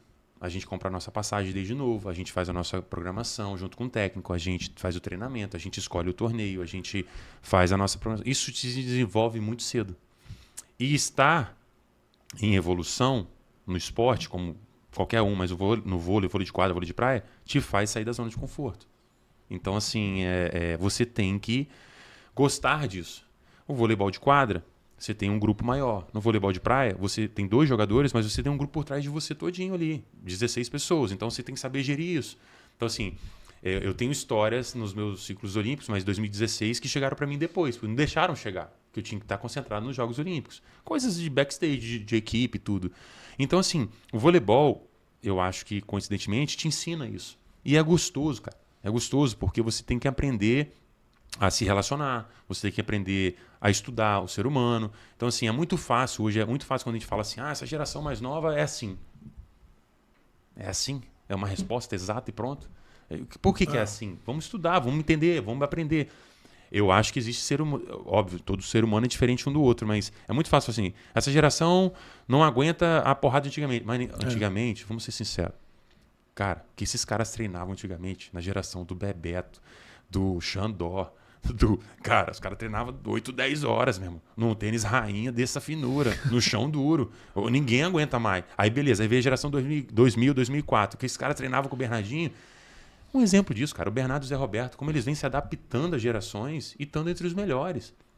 E isso para eles deve ser um workshop, uma aula, um doutorado, que esses caras estão se adaptando o tempo todo. Exatamente. Isso é um exemplo pra gente. Se reinventando, né? Se reinventando. Então, assim, é claro que você olha assim, pô, cara, eu não posso puxar mais de 1h30 de treino, senão esses caras vão quebrar. Tudo bem, mas separa o treino, faz o treino mais intenso, faz o treino... Então, assim, é claro que o ser humano vai mudando. Hoje em dia você tem tecnologia, hoje em dia você tem o celular, hoje em dia você tem a rede social, mas você vai conseguindo se adaptar, cara. Isso ajuda a tirar o foco, hein? Ajuda a tirar o foco. Cara, você falou um negócio aí que eu vou puxar pro futebol. Que é fato, a cultura do futebol é uma cultura diferente. Muito. É o Brasil do futebol, né, cara? Então. Aí você falou, a gente desde cedo aprende a comprar a própria passagem, carregar as malas, né? E no ambiente profissional do futebol, do alto nível, o que mais tem é babá de jogador, né? O jogador não faz nada. Já há algum tempo que eu vivo nisso, é isso mesmo, né? O jogador não faz nada, né? Não faz nada. Nem assinar o próprio nome, se bobear, ele assina. Tem alguém para assinar para ele. Você, já com a cabeça de gestor, isso é uma coisa que te incomoda? Quando vê essas regalias, esse tratamento que o jogador de futebol de alto nível tem? Ou isso para você é normal, ok, o futebol é assim, os valores, os jogadores são desde cedo tratados como ativos financeiros, né, do clube, então vira um produto, né? Então bota na prateleira, lustra, cuida com carinho, não pode quebrar. Eu acho isso negativo para a formação do ser humano, tá? Mas eu queria a tua opinião sobre isso. Então, você vai falar do futebol, eu vou te trazer um exemplo de novo do esporte amador. Isso me incomoda muito também. Me incomoda, óbvio. Mas no esporte amador também tem muito isso. Porque muitos atletas estão vivendo uma vida de jogador de futebol. Então eu estou te trazendo um dado, uma informação que é a verdade. Então assim, às vezes o cara ganha 1 torneio, 2 torneios, está liderando o ranking e quer ter uma vida de jogador de futebol. Só que existem o momento da seca e da chuva. E isso um atleta tem que saber. Né? Então assim, no futebol você tem um contato físico. Você pode estar jogando muito hoje, amanhã você tem uma lesão, você vai ficar 1 ano parado. E no vôlei é a mesma coisa. Você pode ter uma lesão que essa temporada você ganhou muito dinheiro, na próxima você não vai ganhar. Então, se você não souber lidar com isso, assim, o que me incomoda não é o cara sabendo lidar com isso, porque nós somos seres humanos. O que me incomoda é o cara só querer viver do momento bom. Só quer viver no momento bom. Ele não quer a crítica. Ele não quer o preço de ser o melhor. Então, assim, fiz tudo para ser o melhor. Tem consequências disso. Você é mais conhecido, mas você é mais cobrado. Você ganha mais dinheiro, mas você está sempre no centro das atenções. Então, esse outro lado da moeda, a galera não quer passar. Poucos querem. Eu costumo dizer o seguinte, essa é uma frase até minha, de experiência de vida. Quem tem personalidade, paga a conta. Isso é um bom corte. Quem tem personalidade, paga a conta. Quem não tem, se esconde. Então, assim, estamos aqui na mesa, Eble, vamos comer tudo, Aí começa. Cadê? Tira. Eu não tenho dinheiro às vezes, mas passa no cartão em 10 vezes, dá um jeito. Quem tem personalidade, paga a conta. Personalidade não é dar uma entrevista, falar forte, culpar João, Zezinho. Personalidade é saber que você tomou aquela atitude no momento de tomar e você também tem que aguentar quando tem que aguentar. Jogadores da década de 90. É a máxima do Homem-Aranha? Para grandes poderes, grandes responsabilidades. É Homem-Aranha, né? Jogadores da década de 90. Sam, você conhece o Homem-Aranha. É Homem-Aranha, né? Entendeu? Jogadores da década de 90, exatamente isso. Então, assim, a gente vê hoje jogadores quando falam demais são marrentos. É uma taxação. Jogadores quando não falam, esse cara não tem personalidade. Cara, você tem que aguentar isso. Então, saber falar na hora que tiver que falar e saber que escutar na hora que tiver que escutar, cara. E isso é uma coisa que, assim, as pessoas querem viver só o lado bom e não querem o lado ruim. Então, assim, vou dar um exemplo para você. Como campeão olímpico. Por anos e anos depois que a gente ganhou em 2016, até hoje, onde eu vou, as pessoas querem tirar foto. É uma geração, já passou uma geração, tem 10 anos, esse ano forma 10 anos. Então, uma criança que nasceu está com 10 anos, ela não me viu sendo campeã olímpica. Né? Mas o pai dele assistiu. Então, ele vai falar para aquela criança.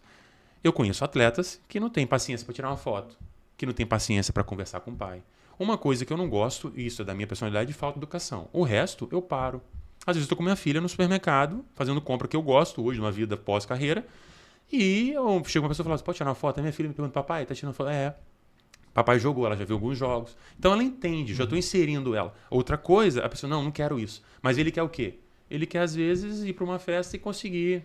Sou conhecido. Ele quer, às vezes, ir para um local. Nossa, eu consegui uma carteirada. Ele quer, às vezes, sair numa entrevista. Então, ele não quer o pós. Entendeu? Então, assim, é isso que eu falo. Para o grande ídolo, o uniforme há de eterno, né? Vamos ser sincero. Não tem jeito. Quem conhece o Zico sabe. O cara é bem aceito em todas as torcidas, cara. O cara entrou em São Januário, cara. O cara... Então tipo assim, quando... Né, no enterro do grande amigo dele, né? Do... Roberto Dinamite. O cara é bem aceito. Flamenguista, mas bem aceito, cara.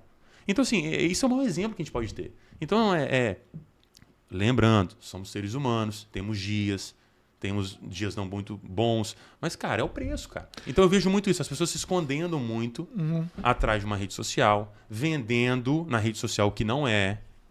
Isso é uma coisa que me incomoda. Se eu for trabalhar com essa pessoa, eu tenho que saber quem essa pessoa é e ele também tem que saber quem o Alisson é.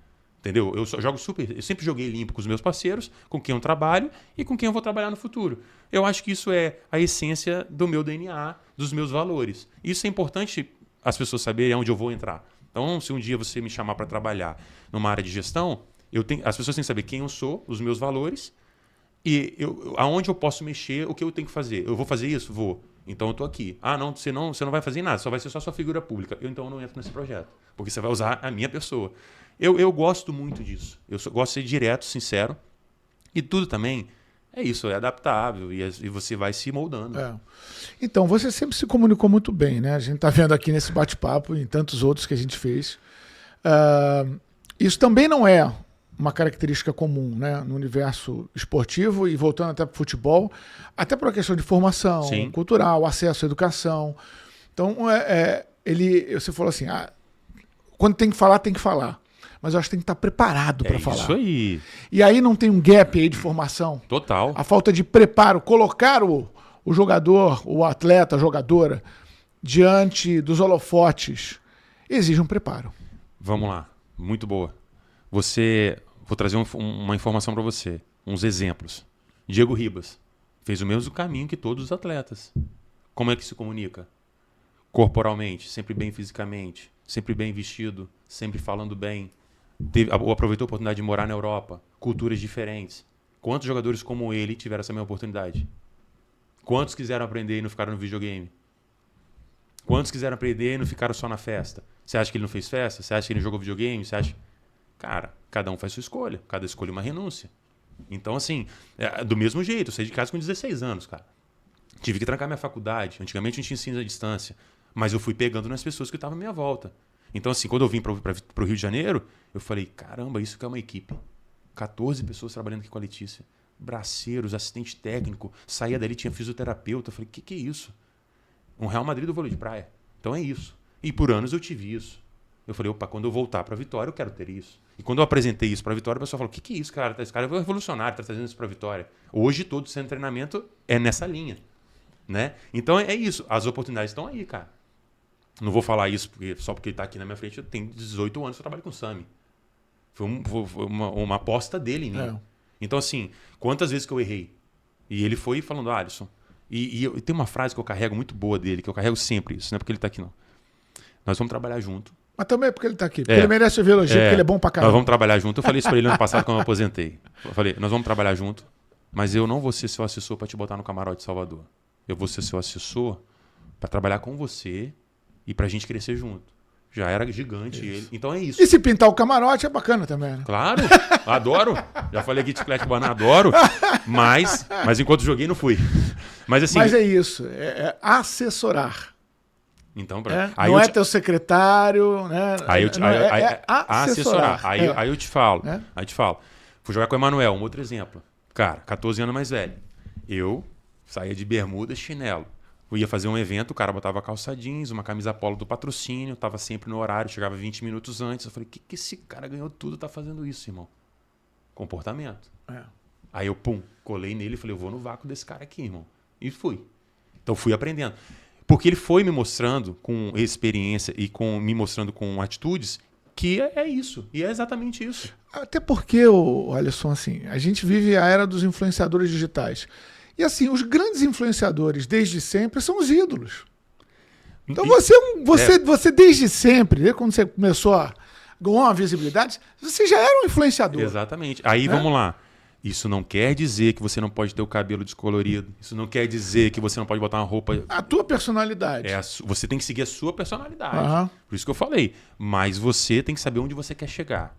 Sabe, assim, o que você quer. Tem que ser muito claro. É claro que é muito fácil falar isso porque eu tenho essa personalidade, mas tem gente que tem que... Cara, você tem que pensar sozinho às vezes. Eu quero ser um campeão olímpico. Eu quero ser um campeão mundial. Eu quero ir para a Olimpíada. Tem um preço para isso.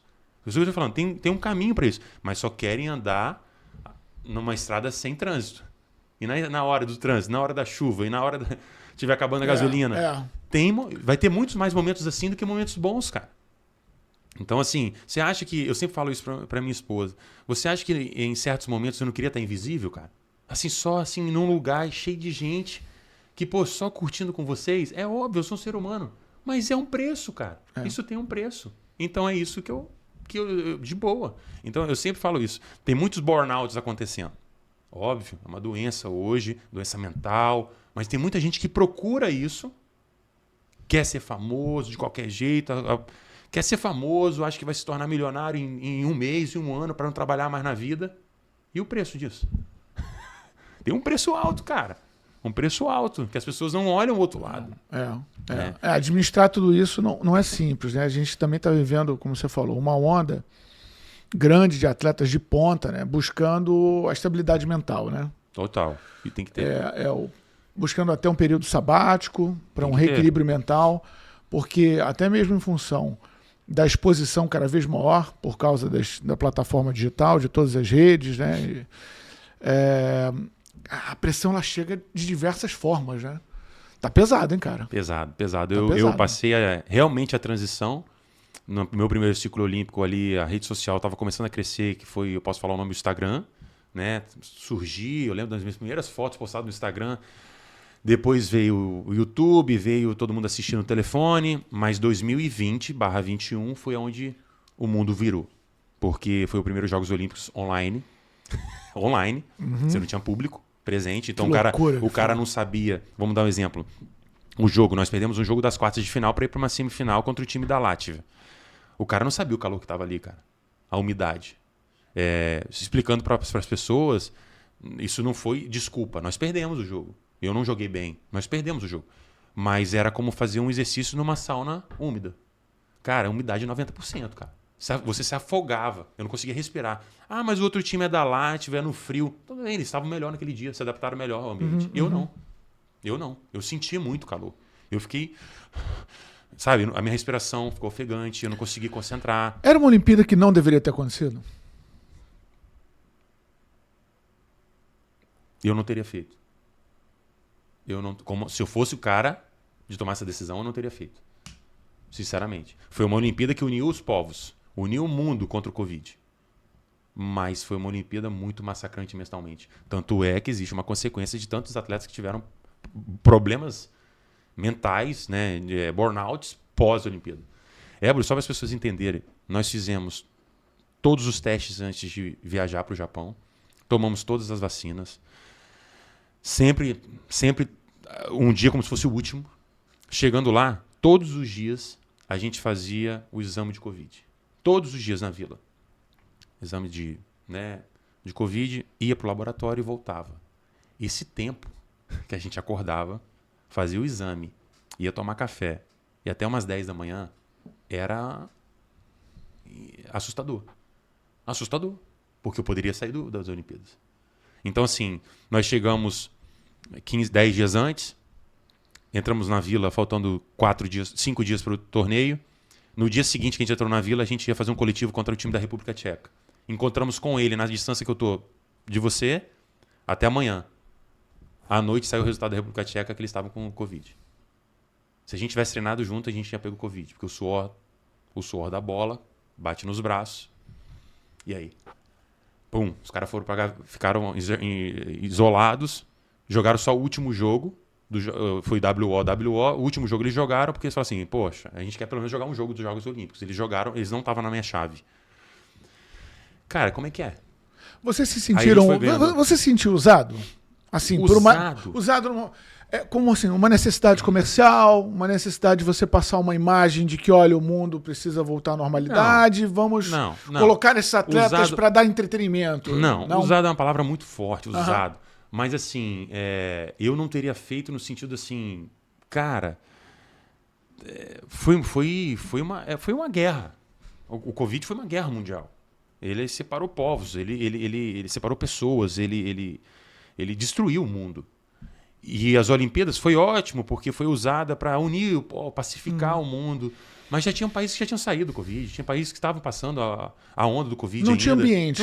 Na tua opinião, não tinha ambiente ainda para fazer. E aí, o estresse mental foi muito grande. Nós ganhamos o jogo, passamos da chave. Estávamos nas oitavas de final. Exame de Covid.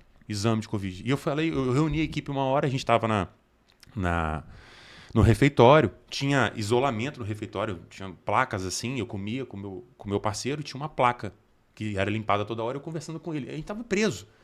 E eu falava para ele, falei, cara, aí tava os quatro, eu, meu assistente técnico, o meu parceiro, o Álvaro, nós quatro. Eu falei, gente, passamos a chave, estamos nas oitavas, mas tomara que ninguém pegue o Covid. Então, assim, foi incrível nesse ponto. Jogar, a arena vazia. 2012, a arena lotada. 2016, o terceiro jogador do Brasil que eu usei isso como uma forma de ajudar. Em 2021, cara, repórter. A frieza. Repórter. Só tinha repórter. O barulho de uma furadeira. Poucos. Barulho de uma furadeira. Um barulho de um cabo caindo. Que loucura que foi. Não, loucura. Cenário de guerra. Cenário de guerra. Não desmereço quem ganhou, não estou falando isso. Foi uns Jogos Olímpicos, as medalhas são do mesmo jeito. Se eu não quisesse, eu não teria ido. Tem isso também. Eu joguei. Mas o cenário totalmente diferente e que separou o mundo. Mas depois, graças a Deus, tudo voltou ao normal e 2024 foi uma festa linda que o Brasil voltou a ganhar também, graças a Deus. Eu queria falar contigo sobre tua paixão pelo Flamengo, né? Porque o Alisson, olha só, ele é rubro-negro doente, ele entende de futebol pra caramba, já falou do Zico, né? Aliás, lógico, todo mundo que trafega no esporte tem suas referências esportivas. O Zico é uma delas pra você, né? Sem dúvida. Não só por ser flamenguista, mas o comportamento dele. O cara, pra mim, trata todo mundo da mesma maneira. Então, assim, isso pra mim é um exemplo da nossa conversa aqui, cara. Então, é um cara que conversa, entrevistam ele não foge do assunto, ele fala, né, sabe se comportar, sabe valorizar a história dele. Pô, o cara tá no Japão até hoje, vai e volta. Então, assim, é uma marca muito forte. É uma marca muito forte e é uma pessoa muito maravilhosa. Você se imagina trabalhando com futebol? Você conhece o ambiente esportivo, fez várias comparações aqui, falou sobre o comportamento dos atletas. Você se imagina trabalhando com futebol? Eu falei pra você que eu gosto de todos os esportes, não fecho portas pra ninguém. Temos os exemplos disso. O Zé Roberto trabalhou no São Paulo, né? Zé Roberto... Trabalhou no São Paulo. Corinthians. Perdão. Corinthians. Zé Roberto trabalhou Foi no na Corinthians. época da Hicks Mills. 90. Aí você me pegar. Data 96, eu sou péssimo. 94. Você me pega a data aí. Década de 90. Década de 90, acho que foi. Eu não lembro a data. Mas foi isso, década de 90. Aí o Brunoro foi a Parmalat, né? Exatamente. Então, assim, não fecho portas, mas é um mundo que, assim como um ex-jogador de futebol que começa na base como o Felipe, é um mundo que eu acho que eu deveria ir para, se eu entrar um dia, para a base, para a categoria de base, para entender. Claro. Para entender essa loucura chamada futebol. Não né? é o meu mundo, que eu tenho que aprender. E é que eu falo, que eu gosto de aprender, que eu gosto de estudar, que eu gosto de entender. Eu apareço hoje nessa transição como gestor, mas quem tem que aparecer é o atleta, quem vai, sabe? Eu gosto dos gestores que aparecem um pouco, eu gosto de ver acontecendo ali, então eu gosto muito disso. Você falou do Zico, né? O Zico tem uma passagem contigo e com o Emanuel em 2012, né? Tem. A gente teve umas palestras que a Letícia trouxe pra gente, pra preparar para os Jogos Olímpicos, e foi quando eu conheci o cara. Tive o prazer de conhecer vários atletas. Pô, Parreira foi maravilhoso também. Mas o Zico, quando eu fui conhecer, eu tremi todo, cara. Fiquei quieto. Você conseguiu prestar atenção no que ele falou? Pô? Nada. Nada. Eu olhava pro cara e... Ô, Galo! Aí, Galo, faz de novo a palestra pro Alisson. 13 anos depois. 14 anos depois. Nada. Eu vou ligar aqui pro Galo, Nada. E outra história bacana. Ano passado eu me aposentei aqui no Rio de Janeiro, em outubro. Na segunda-feira eu tô voltando pra Vitória, Galeão. E quem tá no meu voo? Zico. E aí, na hora do portão, eu falei, fala Galinho. Eu falei, fala Zico, tudo bem? Tira uma foto comigo. Ele falou, rapaz, você aposentou ontem, né? O cara assistiu meu jogo. Aí eu falei, aposentei. Aí tiramos uma foto em Vitória. Ele sentou na cadeira, eu sentei 2 cadeiras depois. Avisei meus amigos flamenguistas, o Zico tá comigo, tá chegando em Vitória. Os caras foram tudo lá em Vitória, pegar o autógrafo com ele. Peguei minha mala, peguei a camisa do Flamengo, ele assinou, outra camisa do Flamengo assinada. E na hora de sair, eu tirei uma foto com ele e com a minha mãe. Aí, beleza. Fui pra final da Libertadores. Tô embarcando na final da Libertadores em Vitória. Meus amigos já estavam lá no Peru. Ele vai e posta um carrossel. Nesse carrossel, eu sou a primeira foto. Moral, hein? Os meus amigos mandando pra mim, não sei o que. Eu falei, gente, eu acho que o Zico errou o carretel dele, o carrossel. Eu era o último, mas entrei como primeiro. Aí ele falou, que é isso? E só, eu acho que ele postou o mês dele, sabe? Pô, cara, todo mundo me mandando, que moral, que moral. Ele tirou foto com o campeão olímpico, que moral, cara. Que moral. Então, assim, pô, o Zico pra mim é isso. É mais do que Flamengo. É uma lição de ser humano, de marca, de comportamento. E eu acho que é isso. A gente tem que valorizar as nossas referências. Saber separar a camisa de time e referências. E eu tenho várias, cara. Eu tenho no esporte, eu tenho na música, eu gosto de assistir documentário, dos livros que eu leio. Você tem que saber tirar um pouquinho de cada coisa, cara. Eu acho que assim que... tenho certeza, que o Alisson foi formado assim. Essas experiências que eu tô trazendo pra você do Emanuel, do Bruno, das experiências da Vila... Um pouquinho de cada coisa, um pouquinho de cada um, com a sua personalidade, né? Isso é muito importante. Você como torcedor, assim, você é muito corneteiro? Ou tem ainda aquela coisa do... Reconhece como atleta as dificuldades, não é assim? Não. Não, ele perdeu o gol, mas ele não queria perder. Não. Né? Ele tá chateado mais do que todo mundo. Eu sou corneteiro pra caramba, mas o que acontece fora do campo, eu tenho essa visão de atleta. Tá. Então, assim, se um atleta não quer falar naquele momento, eu costumo entender... Eu costumo falar assim, cara, esse cara quer falar porque tá saindo coisas dele, tá saindo coisas da família dele, ele tá no processo de renovação. Então eu tenho essa visão fora, mas eu sou corneteiro. Quando começa ali, cara, às vezes eu não tô com os meus amigos no grupo, às vezes eu fico, irmão, como é que esse cara tá fazendo essa jogada? Sou corneteiro.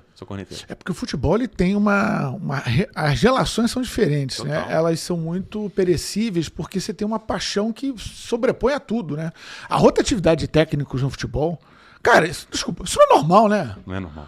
Isso é uma coisa de louco, né? Então, mas é por isso que eu falo. Mas você já pediu demissão de técnico como treinador? Como torcedor? Já. Tem uns portugueses que passaram aí, cara. Ai, meu Deus. Não precisa evitar até nome, mas, pô, pelo amor de Deus, cara. Pelo amor de Deus. Professor Pardal, cara. Então, assim, são coisas... É que eu falo, cara...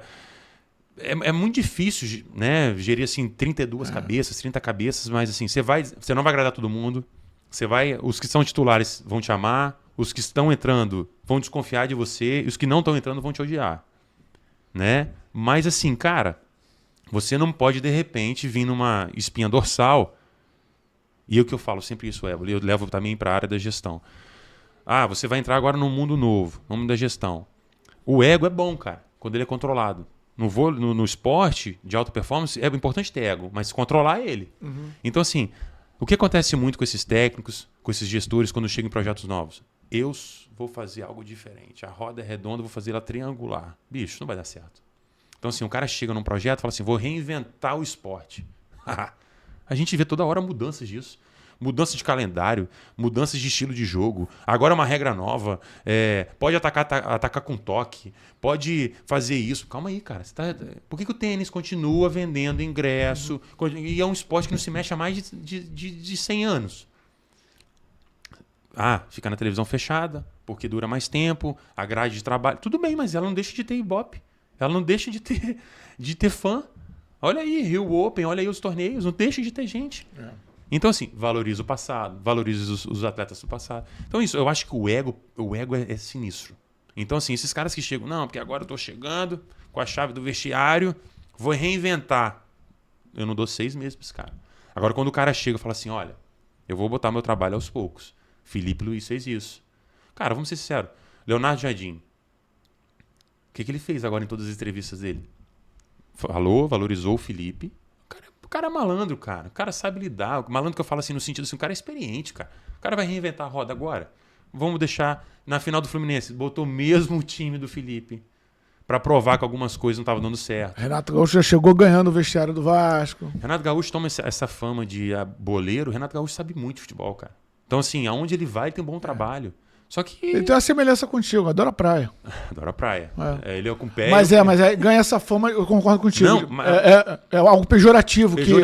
Cara. E errado, injusto com ele. Aí, todo mundo que você vê uma entrevista ou conversa do meio, fala, esse cara sabe muito. Aí, o que o Renato fez? Preparou uma equipe. O assistente dele é muito bom. Os assistentes dele são bons. A equipe dele é boa. Só que ele sabe gerir pessoas, cara. O time abraça as ideias dele. Então, assim... É isso, cara. E o cara tem que estar com gana, como ele falou nas entrevistas, tesão pra isso. Porque é difícil, cara. E você vê muitos técnicos da geração do Renato que estão cansados. Né? Cansado da rede social que vem batendo muito, não valoriza a história. Né? Hoje todo mundo entende de tudo. Então, imagina, a gente não assiste mais os treinos. Então, assim, o cara que tá lá dentro do CT, olha, esse treinamento aí o João dava em 1990. Cara, já julga o trabalho do cara. Né? Então... É isso, cara. Eu acho que o imediatismo tá acabando com tudo isso, sabe? Acabando com a história, acabando com o valor. E tá moendo, né? Um moedor de carnes. Ontem o técnico do Botafogo ganhou anteontem, saiu ontem. Então, ou seja, o Felipe Luiz mesmo, né? 8-0, mas existia ali como o presidente falou, voltar à rota, né? E ali A gente sabe. Vamos lá. Vamos torcer como flamenguista. Boa sorte para você. Obrigado. Você quer entrar nessa? Boa sorte. Faz parte. Pô, Alisson, prazer enorme, foi muito bacana. Isso aqui é papo a mais de metro. Pô, 1h30 já falando aí. Muito legal. Sucesso para você nessa nova aventura aí como profissional. Obrigado. Curta bastante tua família, essa vida de pai também, que é sensacional. Bom. Cada dia um aprendizado diferente. Gestor da família também. Também é uma gestão. E obrigado aqui por abrilhantar essa nossa nova temporada de entrevistas. Obrigado, Alisson. Eu que agradeço. Valeu. Obrigado mesmo. Você curtiu? Eu adorei. Alisson Cerutti, um mamute, aqui conversando com a gente. Que papo bacana, né? É isso. É a nossa nova temporada de entrevistas aqui no Conta e Manda. E você pode acompanhar todo o nosso material nas redes sociais, toda a nossa plataforma digital. Vai lá, se inscreva no canal no YouTube, né? E faça parte desse universo do Conta e Manda nas lives, também nos comentários, nas análises, nas entrevistas. Obrigado pela sua parceria. Valeu!